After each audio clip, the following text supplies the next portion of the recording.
Salut et bienvenue sur le podcast des locomotives. Notre mission, t'apporter de l'inspiration pour te donner envie d'aller au bout de tes projets et de tes rêves.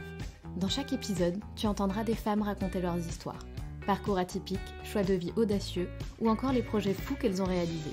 Parce qu'on a toutes besoin de s'inspirer pour décoller. Du mouvement, du bruit, de la fumée, laisse-toi entraîner par les locomotives. Manon rêve depuis toute petite de faire le tour du monde. Je pense que c'est un rêve commun pour beaucoup d'entre nous. Partir avec son sac à dos, découvrir une multitude de pays, se familiariser avec les différentes cultures, faire des rencontres extraordinaires, vivre des aventures fortes en émotions, être dépaysé face à des paysages hors du commun. C'est pour vivre ce genre d'expérience que Manon et son compagnon sont partis à l'aventure. Avec entre les mains un simple billet d'avion aller, mais pas de billet retour. Manon nous raconte avec beaucoup de fraîcheur et d'humour ses 18 mois de voyage à travers l'Asie et l'Australie. Elle a choisi de faire de ce voyage une aventure encore plus atypique. Elle et son chéri ont participé à des missions de volontariat inoubliables et ont vécu pendant quasiment 1 an dans un van sans électricité. Un voyage et un mode de vie minimaliste qui changera pour toujours sa vision de la vie.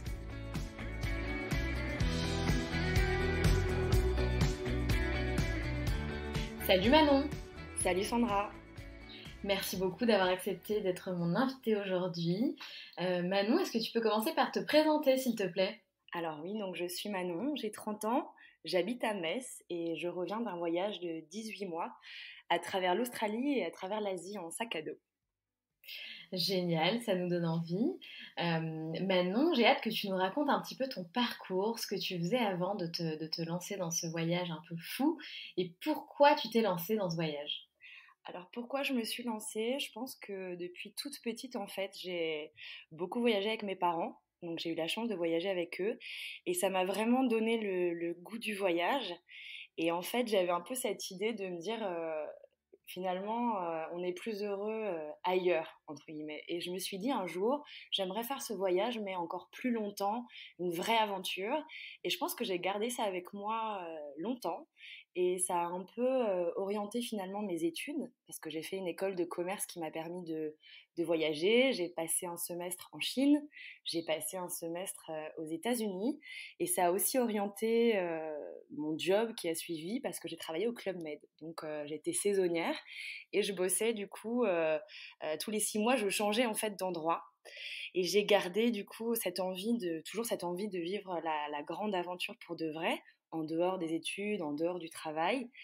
Mais je pense qu'en fait, ce qui me bloquait, c'est que j'avais envie vraiment de partager cette aventure avec quelqu'un, parce que je trouve ça génial de voyager seule. Sur la route, j'ai croisé des femmes qui voyageaient seules. Je trouve ça formidable, mais par rapport à mon caractère, en fait, j'avais vraiment envie de partager cette expérience. Et en fait, comme on était, tu vois, après études, premier boulot, c'était pas vraiment... Les gens n'étaient pas dans l'optique de tout lâcher pour partir en voyage autour du monde. Et j'ai rencontré mon amoureux en fin 2016. On s'est rencontrés au Club Med. Il travaillait également au Club Med. On s'est rencontrés en Guadeloupe. Et lui, il avait comme rêve de partir en Nouvelle-Zélande. Donc pour moi, je me suis dit, ah bah, ça correspond à mon envie d'aventure. Sauf que le petit hic, c'est que j'avais jamais eu d'économie de ma vie. Mais c'est-à-dire jamais. Donc j'étais toujours à découvert chaque mois. Donc partir avec pas un sou en poche, c'était absolument pas envisageable. Et coup du destin, quand on dit l'argent tombe du ciel, donc je dis pas que c'est vrai, mais en l'occurrence, on a vécu un truc de dingue. C'est que je me revois encore, on était dans les Alpes françaises, on travaillait à Pesé-Valandry. Et toutes les personnes qui avaient été en saison à la Caravelle, donc en Guadeloupe, avaient reçu un mail comme quoi on allait recevoir de l'argent. Mais tu vois le genre de mail un peu que tu peux recevoir, Tati Daniel qui n'avait aucun Ouais, héritier, je vois très bien. est décédée et vous allez recevoir cet argent. Donc du coup, on était là, mais pas du tout, c'est une grosse arnaque. Et les plus curieux d'entre nous sont quand même allés au bout du processus. Et quand ils ont eu l'argent en main, on s'est dit, ok, d'accord, donc c'est pas une blague. Et du coup, en fait, l'histoire, c'est quoi? C'est qu'il y a une personne qui a racheté les locaux en Guadeloupe les locaux du Club Med, pour que ça reste le Club Med, mais qui a investi là-dedans. Et j'imagine, pour la défiscalisation, je pense, a décidé de reverser une partie à chaque personne qui travaillait sur le Club Med pendant la négociation. Et mon copain et moi, on travaillait à ce moment-là. Donc, j'ai reçu 6 500 € et mon copain a reçu 8 500 € comme ça. Plutôt cool. C'est un bon départ, du coup. Alors là, oui, on s'est dit, bon, ben voilà, est-ce que ce serait pas le moment, tu vois, de partir vivre notre aventure? Mais en parallèle, on nous avait proposé d'évoluer chacun dans nos postes. Donc, le dilemme s'est posé de se dire, ben, qu'est-ce qu'on fait? Est-ce qu'on refuse cette super opportunité? Est-ce qu'on part en voyage? Et là, en y repensant, je suis hyper heureuse qu'on ait pris la décision de se dire il y aura toujours quelque chose en fait qui va se mettre en travers de notre route. Il y a toujours quelque chose qui nous donnera envie de rester. Donc on a décidé de partir. On a décidé de partir. Ouais, bravo.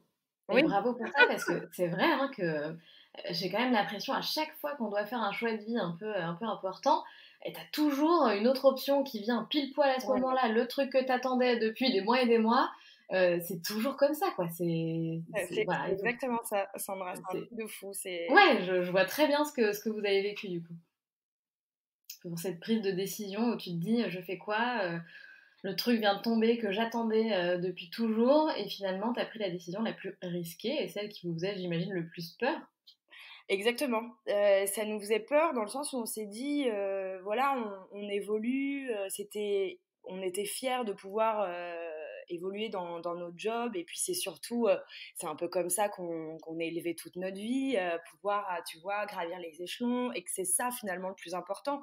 Donc on se disait, mais on va pas tout lâcher et puis partir en voyage, partir en Nouvelle-Zélande. On s'est demandé si ça avait du sens en tout cas à ce moment-là. Mais moi, je m'étais promis à l'époque, quand j'étais plus petite, je m'étais dit, je partirai un jour, je ferai cette grande aventure. Et je m'étais en fait fixé une espèce de date butoir. Donc c'est rigolo parce qu'à l'époque, donc je devais avoir 12 13 ans, et je m'étais dit, il faut que je le fasse avant 30 ans. Parce que, parce que je pense qu'à l'époque, je m'étais dit, 30 ans, t'as une maison, t'as des enfants, t'as une carrière, ce sera plus possible à 30 ans. Et du coup, je m'étais fixé cette date-là. Et là, c'est vrai que ça m'a quand même un peu poussée en me disant, Manon, tu t'es fait cette promesse, tu vas pas en rajeunissant. C'est pas une fois que tu auras cette promotion que tu seras plus capable de partir, au contraire. Eh Donc oui, vraiment, on s'est dit, bah faut y aller quoi, faut y aller. bah t'as bien fait, vous avez bien fait. Alors raconte-nous comment ça s'est passé. Donc vous aviez au niveau du financement, donc je comprends bien que ces sous qui sont tombés du ciel vous ont bien aidé. Comment ça s'est passé? Est-ce que vous aviez un plan? Est-ce que vous aviez organisé un peu le début du voyage? Est-ce que vous saviez quel pays vous vouliez faire, ou vous avez été un peu en mode freestyle? Raconte-nous un peu comment ouais, comment vous êtes lancé. Alors en fait, je pense que, alors déjà, on avait pour but du coup d'aller en Nouvelle-Zélande, puisque c'était un peu le rêve de mon chéri. Et en fait, en regardant qu'effectivement la Nouvelle-Zélande, c'est à l'autre bout du monde, on s'est dit, donc c'est un super long voyage, je pense que tu mets 30 heures à arriver là-bas, et on s'est dit, bon, bah, on va faire un stop sur le chemin. Et du coup, le stop, c'était l'Asie. Et on s'est dit, bon, bah, super, moi j'avais déjà vécu en Chine, j'avais voyagé au Laos et en Thaïlande, et on s'est dit, bon, bah, super, on va s'arrêter sur le chemin. Et on a choisi le Népal. Alors pourquoi le Népal? Honnêtement, je pense que on nous en avait parlé et puis ça nous avait plu. Mais très sincèrement, on n'était pas plus préparé que ça. On n'avait rien organisé de spécifique. Et en fait, on a pris un aller simple. C'était, je me rappelle très bien, c'était le 12 septembre 2018. On a pris notre aller simple pour le Népal. Et ce qui devait être un saut de puce, un passage avant la Nouvelle-Zélande, s'est transformé en 9 mois à travers 10 pays d'Asie. Incroyable. Alors vas-y, raconte-nous un peu l'Asie, les pays que tu as visités, qu'est-ce que tu as fait? J'imagine qu'il y a des expériences qui t'ont marqué plus que d'autres dans certains pays aussi. Carrément, mais en fait, vraiment, ce qui nous a le plus marqué, peut-être parce que c'était le premier et peut-être parce qu'on avait choisi celui-là, mais le Népal, ça nous a vraiment profondément marqué. Et je suis super heureuse qu'on ait choisi ce pays-là pour commencer parce que c'était incroyable. Vraiment, j'en garde un souvenir impérissable et je le garderai toute ma vie. On a eu la chance en plus d'avoir vraiment un rapport hyper proche avec la population parce qu'on était passé... en fait, il y a des groupes qui existent sur Facebook, des groupes de voyage. Et on est passé sur un groupe qui s'appelle Voyage au Népal, Inde et Bhoutan. Et en fait, il y avait les tout débuts, les prémices d'une association qui venait en aide à des toutes petites écoles perchées sur les montagnes. Une école même, c'était même pas le pluriel à l'époque. Et quand on a pris contact avec ces personnes-là, l'association avait 3 semaines, 2 semaines, je crois. Ah oui. On était Hyper vraiment... récent. Ah oui, c'était... Et donc, c'est ça qui nous plaisait aussi. Et donc, ce qui est génial, c'est qu'on est arrivé... donc, la personne qui s'occupait de cette association, qui s'appelle Anup, qui est devenue un ami d'ailleurs, nous a accueillis à l'aéroport. Et vraiment, nous qui ne connaissions pas le Népal, heureusement qu'il était là. Parce que Ouais. tu vois Katmandou, donc ben, c'est un peu comme les locomotives, tu vois, du mouvement, du bruit, de la fumée. Pour te donner une idée, il y a 16 000 habitants au kilomètre carré. Les Ah routes, ouais. pas du tout goudronnées, donc il y a de la poussière qui vole sans cesse, des klaxons. Il n'y a pas de code de la route, je pense que ça n'existe pas là-bas. Donc c'est un joyeux bordel. Vraiment, c'est un joyeux bordel. Je pense que c'est vraiment... c'est une petite Inde. Vraiment, c'est le même bordel que tu peux retrouver dans certaines villes indiennes. Je ne suis pas allée en Inde, mais on me l'a Ouais, on peut imaginer. on me l'a confirmé. Et du coup, c'était super parce qu'il nous a emmenés partout, il nous a fait découvrir tout ça. Donc Jusqu'à... c'était un peu votre guide, c'est Ah ça? oui, complètement notre guide, Ouais. complètement. Il nous a fait découvrir Katmandou. Et ensuite, on est parti à Ukubari, qui était le petit village où on devait enseigner du coup dans cette école. Et ce qu'il faut savoir aussi, c'est qu'au Népal, tu mets à peu près 7 à 8 heures à faire 100 kilomètres. Waouh, C'est d'accord. même pas, j'exagère même pas, hein. Du coup, et puis pourquoi? Parce que les routes, il y a des trous partout, parce Eh que oui.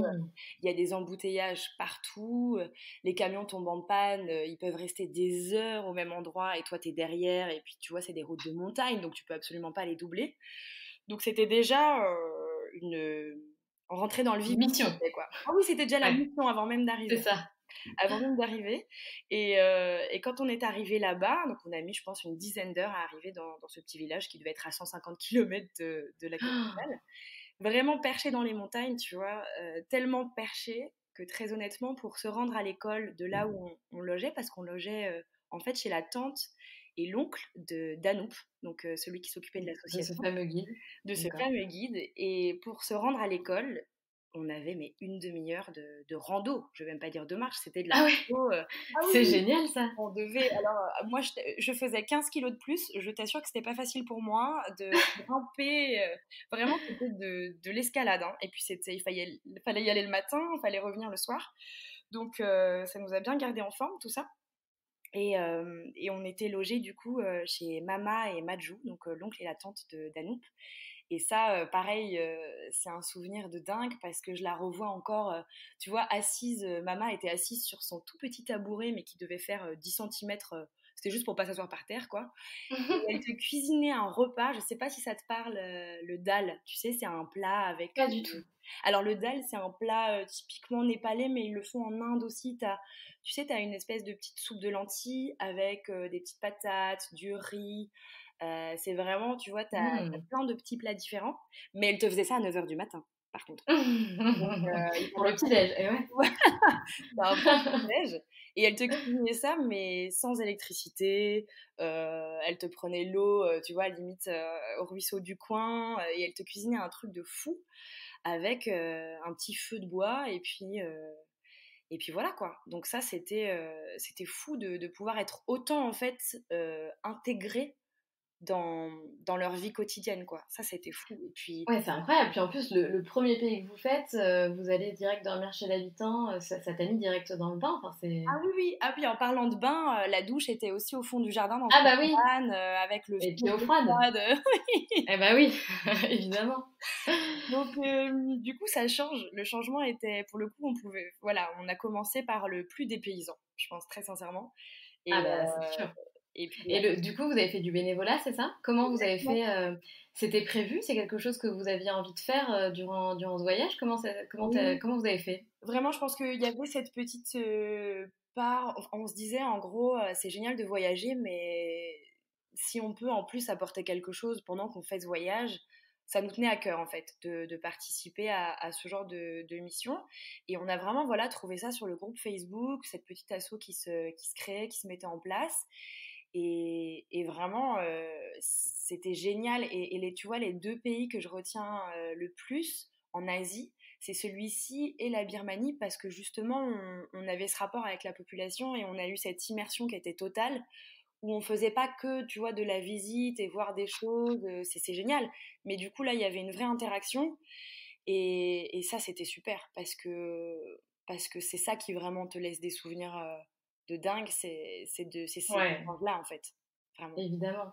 Et tu peux nous raconter un petit peu comment ça se passait, du coup, ce bénévolat au Népal et après, du coup, en Birmanie, si j'ai bien Ah oui. compris? Bah, du coup, au Népal, on donnait des cours d'anglais et de mathématiques. Et c'était donc, tu vois, cette toute petite école perchée en haut des montagnes. Et bah, il y avait 30 élèves répartis dans 6 classes, tu vois. Donc c'était Ouais, tout petit, tout petit. Et en fait, tu parles pas leur langue à eux à la base. Ça complique un peu les choses, du coup. Parce que nous, évidemment, on parlait pas népalais. Et eux ne parlaient pas ni anglais ni français. Donc on leur donnait vraiment les bases de l'anglais, parce que ça peut vraiment faire la différence pour eux. Ne serait-ce que pour être chauffeur de taxi ou pour faire ce genre de choses. S'ils parlent anglais, ça leur ouvre... s'ils baragouinent, on va dire, l'anglais, ça leur ouvre vraiment beaucoup plus de portes. Et du coup, on donnait des cours tous les matins. Donc, on avait toutes les classes et c'était des cours d'anglais et des cours de mathématiques. Et du coup, comme on ne parlait pas leur langue, on faisait beaucoup de jeux, on avait des cartes, on faisait des dessins. Donc, vraiment, on essayait de s'adapter au maximum pour se faire comprendre. Et en fait, ce qui est génial avec les enfants, c'est que bah, à partir du moment où ils s'amusent, ils sont hyper réceptifs, et du coup, on riait énormément, et c'était vraiment super. Et surtout que ils étaient, enfin, ils étaient super heureux de nous voir, et puis surtout que eux, à part les personnes d'avant nous, parce qu'il y avait eu 2 personnes avant nous qui étaient venues pour aussi donner des cours, mais sinon, ça courait pas les rues de voir des Européens, quoi, parce que bien sûr. ils étaient vraiment dans le village. Tous les enfants marchaient 30 minutes à 1 heure et demie, tu vois, pour se rendre à l'école. Donc, ils sortaient pas franchement de leur village, quoi. C'était très rare. Donc, ils étaient hyper impressionnés, et très très curieux, et ils voulaient te toucher, et ils voulaient que tu danses avec eux. Donc, vraiment, c'était super d'avoir cette expérience. C'est clair. Bah, en tout cas, ça a l'air complètement dingue. Le Népal, c'est un pays que j'ai jamais fait, mais qui m'attire énormément. Donc merci oh là là, je n'arrive plus à parler, de nous y avoir emmenés pour quelques minutes. Et donc ensuite, tu es partie en Birmanie, ou est-ce que vous avez fait d'autres pays entre le Népal et Alors, la Birmanie? figure-toi que juste après, on est parti en Thaïlande, et comme en fait, rien n'était pris à l'avance, en fait. On n'avait pas du tout pris, parce que je te rappelle qu'on était censé aller en Nouvelle-Zélande, et C'est que vrai, c'est vrai. le plan de base, c'était ça. Du coup, tout est venu au fur et à mesure. Tout est venu au fur et à mesure, et c'est ce qui était beau dans ce voyage, c'est qu'on se laissait porter dans la limite des durées de visa, évidemment, parce que tu peux pas rester. On serait resté plus longtemps si on n'avait pu au Népal. On est resté un mois. Si on avait pu, on serait resté plus longtemps. Et du coup, on est allé en Thaïlande ensuite, parce que peut-être que c'était la logique en termes de, je sais plus si géographiquement ça avait du sens, mais voilà, on est allé en Thaïlande, et on s'était dit bon, pareil, on restera peut-être un mois. Figure-toi qu'au bout de 10 jours, on est parti. On est parti parce que Ouais, mais je comprends. Là, il y a eu vraiment du coup un dépaysement, enfin entre le Népal et la Thaïlande, ah oui, bah, rien à voir. rien à Après, la voir. Thaïlande, c'est magnifique, hein, mais je pense que le Népal, ça devait être tellement intense niveau Ah oui, émotion, je pense que sur la culture. Thaïlande, ce qu'on a ressenti, c'est trop facile. Tu vois ce que je veux dire? Ouais, je vois. C'est trop Oui, vous facile. aviez pas envie de ça en fait. Voilà, les gens parlaient anglais, les bus étaient à l'heure, les routes étaient bien faites. Tu vois, c'était trop facile. On s'est dit, non, non, ça ne va pas nous aller. Et du coup, au lieu de rester un mois comme prévu, au bout de 10 jours, on a pris un billet de bus. Et alors ça c'est un truc de dingue aussi, on a traversé la frontière entre la Thaïlande et la Birmanie à pied. Ah ouais. Ah oui. Alors ça c'est vraiment, surtout que c'est deux pays qui n'ont rien à voir. Et donc ton taxi ou ton bus te dépose au bout de la Thaïlande, quoi. Et puis ben tu traverses un pont. Donc c'est un pont. Tu traverses ton pont à pied et là tu arrives en Birmanie et t'es plus du tout dans la même ambiance. Les gens ont changé, le bruit n'est plus le même, les magasins sont différents. Enfin vraiment, t'as changé de pays. Littéralement, t'as changé de pays. Et ça, je l'avais jamais fait encore, tu vois, traverser une frontière à pied. Donc ça, pareil, c'était incroyable de faire ça. Et la Birmanie, ça nous a énormément plu parce que, un peu à l'image du Népal, c'était très brut encore. Je pense que ça durera pas longtemps puisque bah, chaque fois qu'il y a des pays un peu bruts comme ça, ils finissent par être envahis par le tourisme. Quoi qu'en ce moment, ça doit être un peu plus calme. C'est pas faux. Mais du coup, la Birmanie, c'était dingue et on a voyagé un petit peu. Et puis ensuite, on a du coup de nouveau fait une mission de volontariat où là, on est passé par un site internet qui s'appelle Workaway. Et c'est un super site parce qu'en fait, il met en lien les gens qui cherchent à faire du volontariat et les associations qui cherchent des volontaires. Et ça peut concerner mais n'importe quel sujet, hein. Ça peut être donner des cours à des enfants, s'occuper d'animaux, faire de la permaculture, enfin ça peut être vraiment tous les sujets. Ça, c'est De vraiment l'écologie. génial.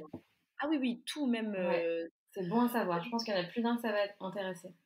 Non, non, c'est super parce que donc tu n'es pas payé évidemment, mais tu es logé et nourri en Mhm. échange du travail fourni. Et on est tombé sur une super asso aussi. Et on était là donc on était dans un monastère à côté de Mandalay. Et en fait, on donnait des cours d'anglais encore une fois à des petites nonnes et des petits moines. Donc, Mhm. ils étaient tous rasés, même les filles, hein, elles étaient rasées, elles Bien étaient en sûr. rose et les petits garçons étaient en jaune, tu vois, un peu couleur or. Et donc, soit c'était des enfants orphelins, ou bien c'était des enfants qui, leur famille n'avait pas l'argent de, pour qu'ils De puissent les étudier. scolariser normalement? Exactement, voilà, de les Ouais. scolariser. Et du coup, il les emmenait là. Mais il y avait, Ah, c'est extraordinaire ça. il y avait 5000 enfants, Sandra. Il y avait Ah là 5000 enfants. là. Là, Mais on passait, tu vois, d'une petite école de 30 enfants à un monastère où ils étaient tous, tu vois, tous la boule à zéro, leur petite c'est robe et à incroyable. chanter des prières du matin au soir. 5000 enfants, quoi. Donc là, on Mais du avait coup, vous fait. dormiez dans le monastère? Oui, Waouh! Ça, c'est extraordinaire ça aussi, comme expérience. c'était incroyable. Et alors, donc comme tu le sais, je travaillais au Club Med avant. Et le dernier jour de cours, en fait, la prof, donc on était quand même avec une prof qui nous aidait à traduire, etc., certaines choses. Et elle nous dit, bah écoutez, aujourd'hui c'est votre dernier cours, faites ce que vous voulez. Et alors, je Ah. sais pas si tu es familière avec les Crazy Sign, les danses du soleil que tu fais, tu sais, dans les clubs, vacances. Et on a Pas fait des trop, Crazy pas Sign. trop. Alors, pour te donner une idée, c'est des petites chorégraphies, en fait, sur des musiques un peu connues, tu vois. Donc, D'accord, OK, je tout vois. le monde fait les mêmes signes en fait. T'as les animateurs qui sont sur scène ou qui sont devant la piscine et puis qui, tu vois, qui font des pas assez simples. Oui, oui, oui, je vois le genre. Ouais, ouais, tout à Tu fait. vois. Voilà. Et du coup, le dernier jour, on a fait ça. Alors, imagine une classe de 50 élèves, donc tous en robe de moine, qui dansent sur des boules d'air montagnées avec tout le vent en furie. Et alors, ils voulaient plus s'arrêter, quoi. Et ça a Ah, duré génial. 2 heures. Et ça, pareil, souvenir impérissable. Ah là Impérissable. là, ils ont dû bien kiffer. En tout cas, ça a dû leur changer de leurs habitudes. Ah, ça, c'est clair. Et donc là, vous avez commencé fort quand même avec le Népal, la Birmanie, expérience juste. Ouais. C'est quand même extraordinaire parce que là, pour le coup, ça sort vraiment, vraiment de l'ordinaire. C'est des expériences complètement folles que vous avez vécues et que vous n'oublierez jamais. Donc ensuite, tu me dis que tu as fait 10 pays en Asie. Je pense que Oui. ça a été difficile de se séparer de ces deux pays hyper attachants au final. Ah bah je me rappelle exactement du jour où je suis partie. Bah c'est simple. Le jour où je suis partie du Népal, je suis allée me faire tatouer le nom du village dans lequel j'avais travaillé déjà. Eh Voilà. ouais, bah ouais. Et Normal. voilà. Et le jour où je suis partie de Birmanie, je pouvais plus m'arrêter de pleurer. Ouais, bah ouais, mais bah voilà, bah c'est sûr en même temps. Honnêtement, pour être très honnête avec toi, mon cœur se brisait quasiment à chaque départ de pays. Donc ça, c'était dur par contre, parce que tu rencontres des gens, tu t'attaches, et moi, à chaque fois, ça me brisait le cœur et on s'habitue pas en fait, hein. Très sincèrement, on s'habitue pas. Ça me faisait mal au cœur à chaque fois, très sincèrement. Et c'est normal, c'est normal. Parce que là, vous êtes vraiment plongé au sein de la culture de chaque pays, vous avez rencontré des locaux, tu as dormi chez eux, enfin, c'est ça aussi, t'étais pas en vacances, tu vois, Ah oui, c'était c'est sûr, différent un peu, le c'est sens sûr. de vos voyages. Mais c'est pour ça qu'on voulait vivre ce genre de voyage parce que on m'avait déjà posé la question de me dire, mais attends, c'est quoi la différence entre partir 3 semaines au Japon et faire comme vous avez fait? Et en fait, je pense que la vraie différence, elle est là, elle est dans le fait on a vraiment pris le temps en fait. On a pris le temps de faire les choses, on était libre de rester plus longtemps, de partir, de passer à la suite. Et ce type de liberté-là, c'est dur en fait de le vivre d'une autre manière en fait dans notre vie de tous les jours, etc. Et du coup, moi, Bien sûr. j'ai très envie d'expérimenter ça. Et c'est fou ce qui peut découler aussi de prendre le temps de ralentir, de prendre le temps de vivre vraiment les choses et de pas être pressé. On n'a jamais couru en fait. On a vraiment pris le temps de voir ce qu'on avait envie de voir, de créer les liens qu'on avait envie de créer. Et c'est vraiment ça qui faisait la différence avec des vacances normales, entre guillemets. Et oui, c'est vrai que le fait que vous n'ayez rien organisé, que vous partiez au moment où vous aviez envie de partir, en fait, de quitter le pays ou alors à la fin d'un visa, ça change tout. Vous n'aviez pas de deadline, enfin pas vraiment en fait. Vous saviez Mais pas surtout quelle était la suite. Et donc c'était quoi la suite de la Birmanie? Bon, j'ai bien compris que les deux expériences les plus importantes pour vous en Asie, c'était, on va pas le redire, mais donc le Népal et la Birmanie. Et du coup, est-ce que tu peux nous dire rapidement les autres pays que tu as fait en Asie? bien sûr, ensuite on est parti du coup en Indonésie. C'était dingue en termes de. Du coup, on n'est pas vraiment allé à Bali parce que je sais que beaucoup de gens vont à Bali et nous, on s'est plutôt concentré sur d'autres îles parce qu'il y a énormément d'îles en Indonésie. Et à ce moment-là, ma mère nous a rejoints. Donc, ma mère nous a Ça, c'est rejoints. cool. C'était super. Et elle nous a rejoints pendant 3 mois et demi. Et elle nous a Énorme. rejoints, mais en mode aventurière, hein, sac à dos. On lui a rien épargné, les auberges, les nuits en bus. En Indonésie, elle a dormi avec nous sur un ponton avec 30 autres personnes, tu vois, à même le sol, un petit J'adore. matelas. Bon, je me permets, gros big up à ta maman quand même. Agnès, si tu nous écoutes. Non, mais sincèrement, tout le monde me disait, mais elle est une badass, ta mère, en fait. Elle sautait du haut du bateau, tu vois, même moi, je sautais pas, il y avait 3 mètres de haut. Elle sautait du haut du bateau, elle roulait en scooter, bouclette au vent, peur de rien, peur de rien. Et je pense que pareil, elle a vécu sa meilleure vie pendant ces 3 mois et demi-là. Elle était Incroyable. enchantée. Et franchement, je suis hyper heureuse d'avoir vécu ça avec ma maman parce que passer 3 mois et demi en backpack et tout, en fait, partager en fait le rêve de ma vie avec elle, c'était génial. C'était génial. C'était Donc elle nous a magnifique, suivis en ouais. Indonésie et elle nous a suivis. Ensuite, on a enchaîné avec le Cambodge. On est ensuite allé au Vietnam et on a fait la Corée du Sud et le Japon avec elle aussi. Et on a terminé avec les Philippines. Extraordinaire. Tu me fais rêver là, hein, sache-le tout. Il y a des pays que j'ai fait que parmi ceux que tu me donnes, mais Corée du Sud et Japon, c'est des pays que je n'ai pas fait et que j'adorerais découvrir. Alors, si tu vas au Japon, Sandra, il faut que tu me promettes de faire. On a fait un truc de fou. On a fait, attention, hein, du karting déguisé en Pikachu et Tigrou dans les rues de Tokyo de nuit. Mais c'est quoi Dans ce les truc? rues- dans les- C'était quoi, une excursion originale? Écoute, le Japon, il y a zéro limite. Donc, on était réellement sur les routes où il y a les vraies voitures, hein, mais on était sur des petits kartings déguisés avec, tu vois, des jumpsuits là, en entier. Et Je on vois faisait très pas bien. la course, mais on s'est baladé comme ça dans Tokyo de nuit. C'était mais incroyable. Ah, c'est improbable. Et d'ailleurs, je rebondis là-dessus. Est-ce que tu peux nous dire un peu, nous parler, pardon, des choses un peu extraordinaires que tu as fait dans certains pays d'Asie? Hormis, bien sûr, le bénévolat. Alors, hormis le bénévolat, on a fait, alors au Népal, on avait fait un saut en parapente au-dessus du lac de Pokhara. Et donc c'était assez dingue parce que tu surplombes vraiment la vallée, ce lac qui est immense. Et ce qui est génial dans les pays d'Asie aussi, c'est que c'est le genre d'activité qui finalement coûte beaucoup moins cher qu'en France, tu vois. Donc ça t'ouvre le champ des possibles. Et on avait fait aussi en Australie, ça je m'en rappellerai toujours parce que c'était pour fêter nos 3 ans. Donc avec mon compagnon, on a survolé la barrière de corail en hydravion. Et à tous ceux et celles qui nous écoutent, vraiment, si vous allez en Australie, il faut à tout prix faire ça parce que c'est sublime, hein. Vu du ciel, c'est vraiment incroyable. Donc ça, je le conseille vraiment. C'est vraiment quelque chose à faire. Ok, et ben dis donc, ça donne envie de tout quitter pour faire le tour du monde, hein. Moi j'ai envie de le faire en tout cas. Ça sera pas pour tout de suite, mais ça donne vraiment, vraiment envie. Et du coup, donc tu nous parles de l'Australie. L'Australie, je sais donc que tu as vécu aussi quasiment une année là-bas. Et tu vas nous raconter dans quelles conditions, puisque ce sont des conditions très atypiques, n'est-ce pas? Alors déjà, il faut savoir que je ne voulais pas mettre un pied en Australie. Je ne voulais pas aller en Et puis ils ne Australie. sont toujours pas allés en Nouvelle-Zélande, hein. On attend toujours la Nouvelle-Zélande, hein. Donc là, on passe de l'Asie à l'Australie, voilà. Exactement.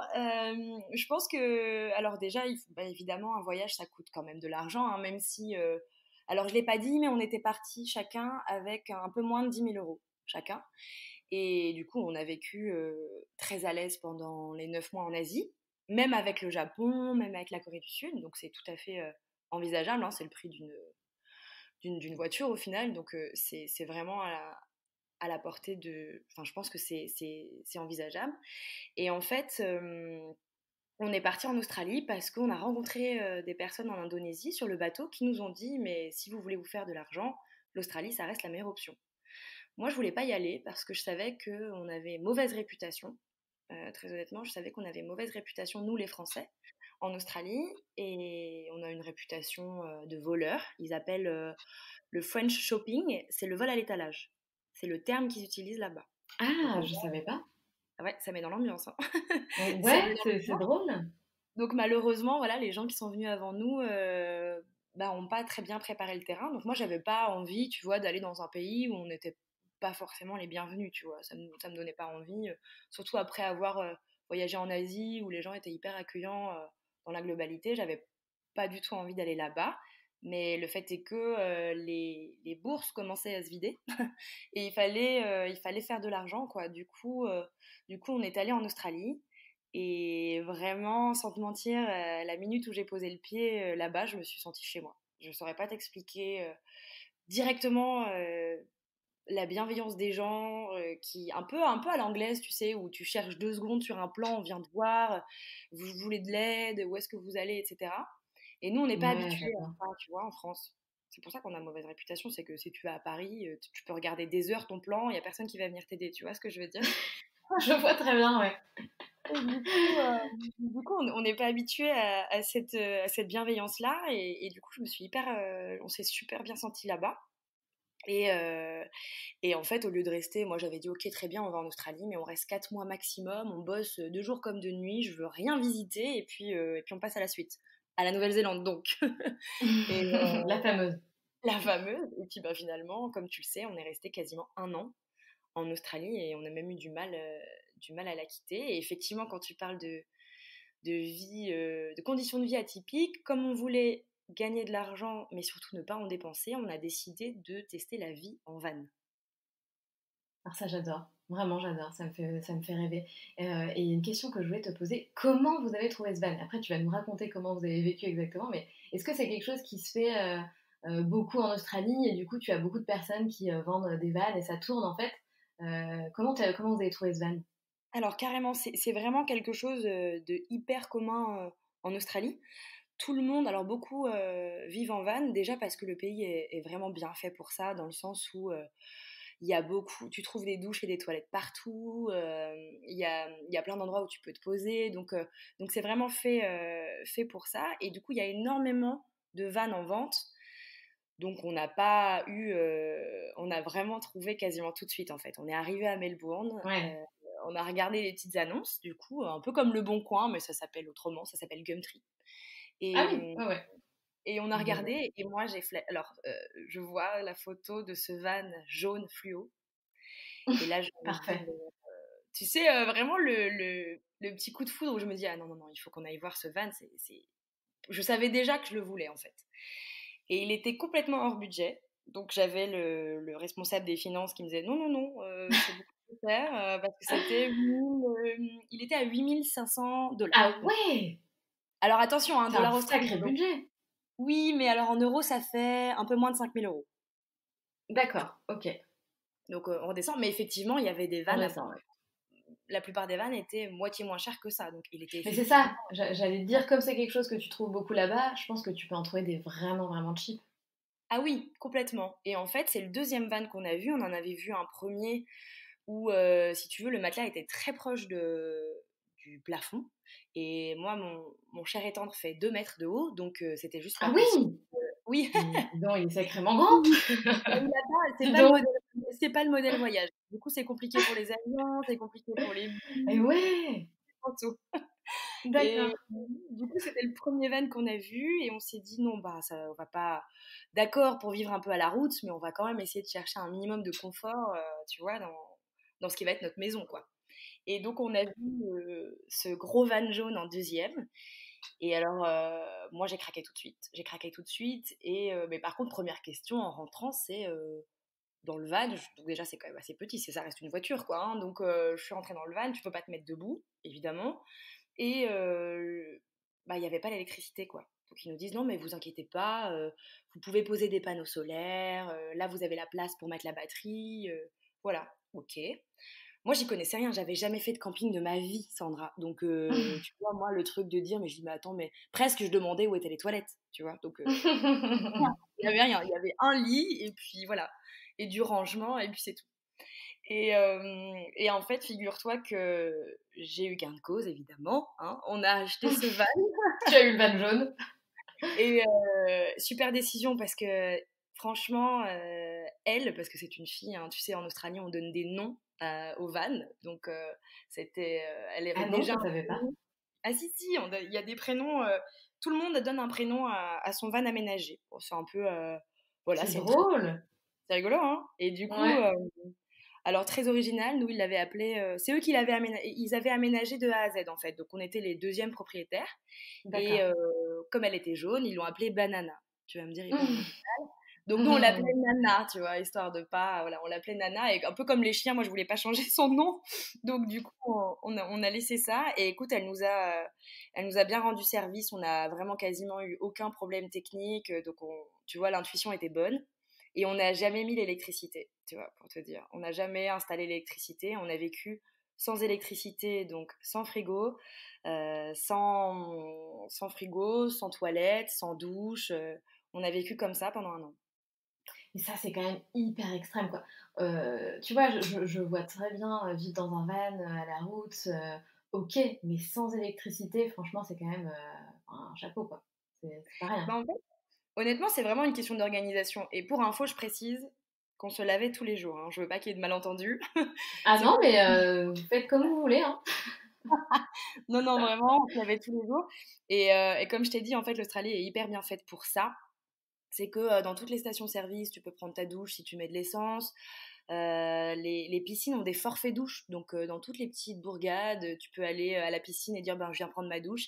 Et souvent, ils sont tellement sympas qu'ils te laissent rentrer gratuitement. Et quand nous, on travaillait en ferme, on a travaillé dans une ferme de fraises. Et à ce moment-là, on dormait dans un parc. Et en fait, ce qu'on a fait, c'est qu'on s'est inscrit dans une salle de sport. Et on allait tous les jours à la salle de sport pour prendre notre Ah, douche. bien joué. Voilà. Et du coup, on en profitait pour charger, tu vois, nos batteries externes.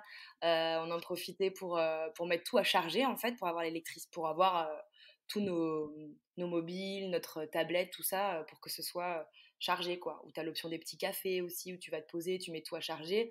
Donc, en fait, on s'est rendu compte que c'était vraiment possible de vivre avec beaucoup moins. Et, et il suffit de s'adapter. Mais honnêtement, c'était beaucoup plus facile que ce qu'on avait prévu, quoi. Très honnêtement. Et pour faire à manger, comment vous faisiez, du coup, plus de viande, comment vous Ah oui, mangez? exactement. Alors malgré nous, alors déjà en Parce Asie, que on pas de avait frigo, hein, vu que pas d'électricité, on est d'accord. voilà, pas de frigo. Donc en fait, ce qui était génial, c'est qu'on consommait que des produits frais. On achetait pas au jour le jour parce que les légumes, les fruits, tout ça, ça pouvait se garder hors du frigo. Mais par contre, on a totalement arrêté de manger de la viande, du poisson, des produits laitiers. Donc malgré nous, on est devenu vegan et on l'est resté et on se sent beaucoup mieux comme ça. Donc c'est vrai que ça a apporté énormément de choses positives parce que aussi on pouvait pas avoir autant d'affaires. Bon déjà on avait voyagé en sac à dos donc on n'avait pas beaucoup d'affaires, mais même dans le van tu vois on avait un tout petit espace de rangement.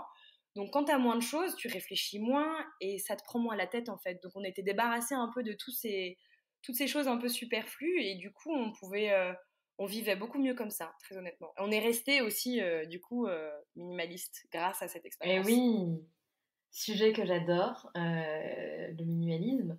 Il y a d'ailleurs un super documentaire sur Netflix sur le Oui, minimalisme j'ai vu. qui est Mmh. assez extraordinaire. Ouais. Donc un an en Australie et tu disais que vous aviez bossé dans une ferme de fraises et Oui. vous avez fait d'autres jobs du coup là-bas? Oui. Alors, destin, peut-être, je ne sais pas, on avait un van jaune et nous avons livré les annuaires à travers tout Ah, c'est l'Est. drôle. Mais est-ce qu'ils sont drôles en Australie? Est-ce qu'ils sont drôles? Pas du tout. Est-ce qu'ils sont jaunes, les annuaires? Oui, oui, oui, ils sont jaunes, Ils sont jaunes. ils sont jaunes. Donc, pour le coup, on avait le véhicule prêt à l'emploi Adaptés. et on chargeait, tu vois, le matin, on arrivait à l'entrepôt, on chargeait Nana, donc hein, notre van, on le chargeait mais vraiment, sur le lit, partout, et on livrait, pour te donner une idée, on livrait 1000 annuaires par jour, hein. On Ah, arpentait d'accord. ouais, ouais, on arpentait toutes les rues des quartiers qu'on nous attribuait pour déposer des annuaires devant toutes les portes. C'est tellement drôle. Mais tu as fait ça dans tout le pays à chaque fois que tu changeais de ville ou tu as changé de job en fonction des villes que tu faisais? Alors, exactement. Enfin, première option, il me semble. En gros, ce job-là nous emmenait de ville en ville, en fait. Ah, Il c'est nous disait, drôle. voilà, on avait des missions, en fait, voilà, vous êtes 3 semaines à Melbourne, vous êtes 3 semaines à Sydney. Et je me rappelle d'une fois où on nous a dit, ah bah vous devez... Alors l'Australie, c'est 17 fois la France, hein. Et on nous avait dit, oui, alors du coup, votre prochaine mission, ça commence dans 3 jours. Et c'était à 2000 bornes. Et on s'est fait 2000 bornes en... Ok, On arrive. Et c'est génial. on s'est fait 2000 bornes ouais, en 2 jours. Donc c'était quelque chose, hein. L'Australie, en termes de distance, c'est énorme. C'est énorme. Et puis, tu as les kangourous qui traversent sur la route aussi. Les kangourous, c'est un peu les sangliers de France, tu vois. Euh, c'est sympa de rouler en Australie. Ouais, ça a l'air. Bah, c'est clair que le pays est tellement immense. Vous avez dû en faire des kilomètres. Donc j'espère que vous étiez Ouais. confort un minimum dans votre petit van, enfin dans votre gros van jaune pour faire de la route parce que pas cool sinon. Et ce qui est génial avec le van, c'est que tu as l'impression d'être un escargot, quoi. Tu te balades avec ta maison, où que tu ailles, tu as Ouais, ta c'est maison. ça. Malgré tout, c'est le confort dans l'inconfort, tu vois, parce que tu as envie de manger, tu as ton petit cooker qui est là, tu as froid, tu as toutes tes affaires qui sont sur place, tu veux lire un bouquin, tu as toute ta maison constamment avec toi. Et ça, c'est quand même génial. Et alors du coup, qu'est-ce qui s'est passé? Donc vous êtes resté un an comme ça en Australie. Quelle est la suite de ce voyage? Puisque donc ce voyage qui a pris fin en début d'année, est-ce que vous avez pu aller en Nouvelle-Zélande ou pas? Eh bien, non, ma chère Sandra. Le but de base, hein, l'objectif de base n'a pas été atteint. On avait en plus, on avait fait les démarches pour trouver du boulot du coup en Nouvelle-Zélande et on avait trouvé du travail à Queenstown.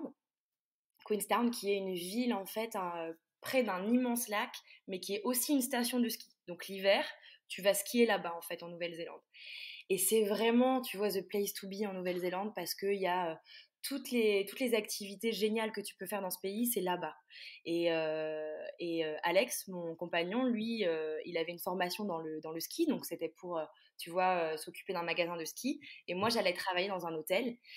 Et du coup, malheureusement, avec ce qui s'est passé, bah, ils nous ont contactés, ils nous ont dit, écoutez, on ferme les frontières, donc Eh oui, vous ne pourrez pas nous donc rejoindre. fin du voyage. Exactement. Et on devait continuer, faire la Nouvelle-Zélande du coup pendant 8 mois. Et ensuite, on voulait partir en Amérique du Sud encore pendant un an, partir du sud de l'Argentine jusqu'au nord du Canada. Donc on avait Et ouais, encore vous aviez encore 2 ans, quoi, 2 ans de voyage. exactement. Bon, et alors, du coup, vous avez dû À la rentrer, maison. donc retour, voilà, retour à la vie normale. Comment s'est passé ce retour?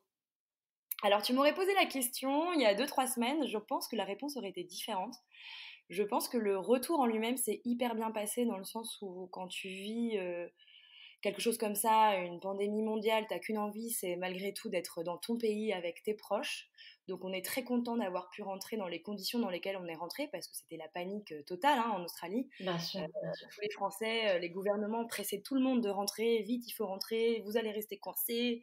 Donc on avait 2 solutions, c'était soit on cédait à la panique, soit on continuait de s'adapter comme on l'avait fait tout au long de notre voyage. Et on a pris le temps de terminer notre job, de vendre notre van. Il y en a plein qui sont partis en laissant leur van au bord de la route, en prenant des Ah billets à 50 ouais. euros, tu vois. Donc on est rentré dans des super conditions, hyper content d'être rentré, d'être avec nos proches. Très bien vécu le confinement parce qu'on passait de 2 mètres carrés à 200 mètres carrés dans la maison de ma maman, donc on était très contents.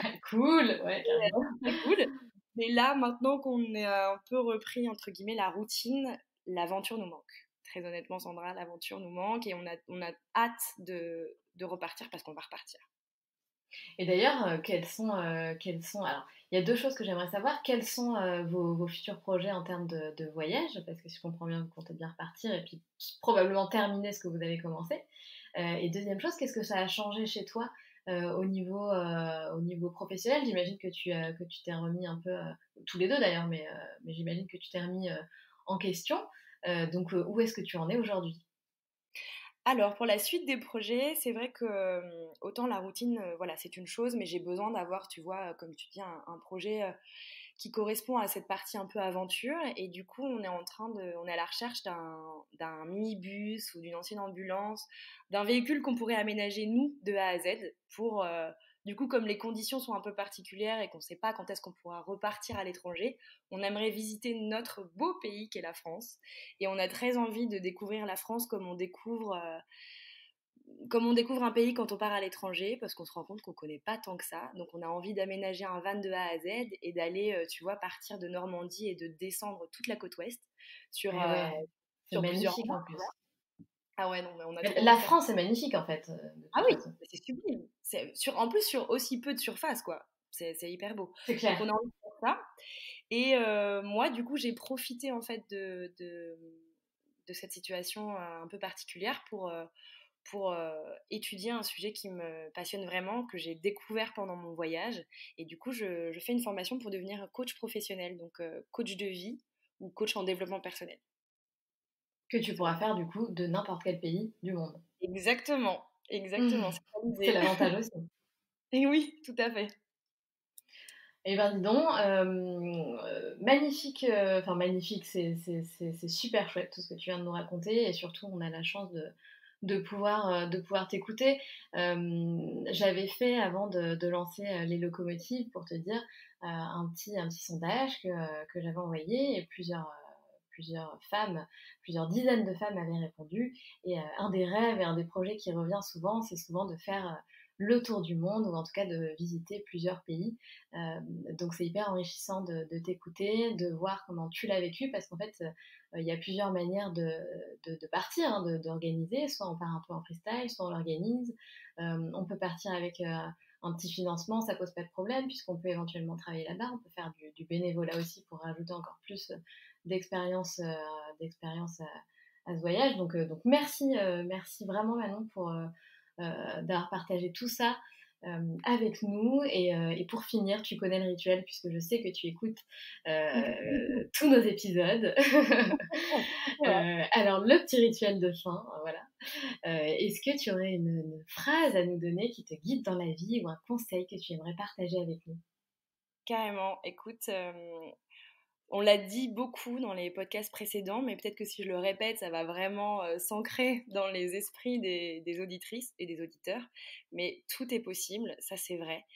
Et ce genre de voyage, il peut paraître hors de portée, mais c'est faux, archi faux, vraiment faux. Donc si vous avez cette idée en tête, foncez, je vous en prie, foncez. Moi, ça a bouleversé ma vie, ça a tout changé pour moi. Et si vous avez des questions, je serais ravie de vous répondre. N'hésitez pas à venir me parler de ça, je vous encouragerai parce que très honnêtement, c'était la meilleure décision de toute ma vie. Et c'est à votre portée en fait. C'est à votre portée. Le plus dur, c'est de partir. Et une fois que ça c'est fait, vous regretterez jamais cette décision. Ça, je vous le promets, je signe. Merci beaucoup Manon et à bientôt. Au revoir.